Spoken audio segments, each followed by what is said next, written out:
देश भर में पेपर लीक हो रहे हैं, रोज पेपर लीक हो रहे हैं, पेपरों में गड़बड़ हो रही है, इवैल्यूएशन में गड़बड़ हो रही है।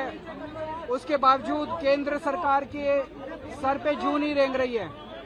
नीट पेपर लीक होने के बाद सरकार ने कोई एक्शन नहीं लिया, कोई सिस्टम को चेंज करने के लिए ऐसे कोई स्टेप्स नहीं उठाए गए जिससे ये कॉन्फिडेंस बने कि अगली साल पेपर लीक नहीं होंगे। सीबीएसई में जिस कंपनी ने गड़बड़ की उस कंपनी के खिलाफ कोई एफआईआर नहीं, कोई एक्शन नहीं।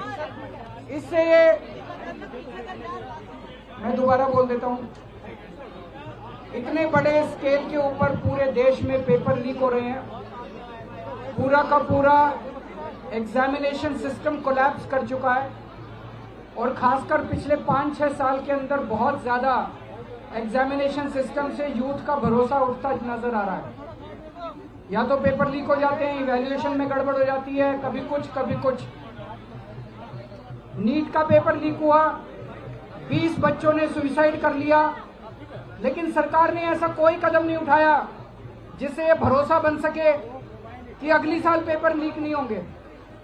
नीट के पेपर के बाद और पेपर लीक हो गए, सीबीएसई में इवैल्यूएशन सिस्टम गड़बड़ हुआ, उसके बावजूद उन्होंने उस कंपनी के खिलाफ कोई एक्शन नहीं लिया। तो ऐसा लग रहा है कि सरकार पूरे अहंकार के अंदर है। मैं सरकार को कहना चाहता हूं कि या तो युवाओं की आवाज सुन लो या यही युवा आपको 2029 में उठा के फेंक देंगे। दूसरी बात, एक तरफ धर्मेंद्र प्रधान का इस्तीफा तो होना ही चाहिए, लेकिन मेरी प्रधानमंत्री जी से निवेदन है और देश के 140 करोड़ लोग चाहते हैं कि धर्मेंद्र प्रधान की जगह सोनम वांगचुक को देश का शिक्षा मंत्री बनाया जाए।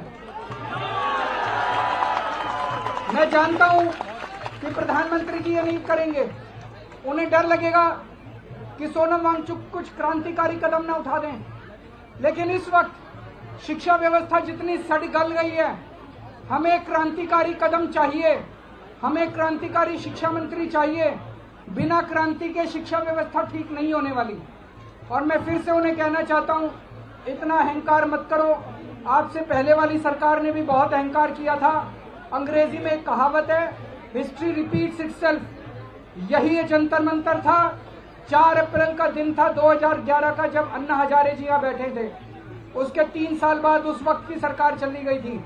आज से 3 साल बाद आपकी सरकार चली जाएगी अगर आपने युवाओं की आवाज नहीं सुनी तो।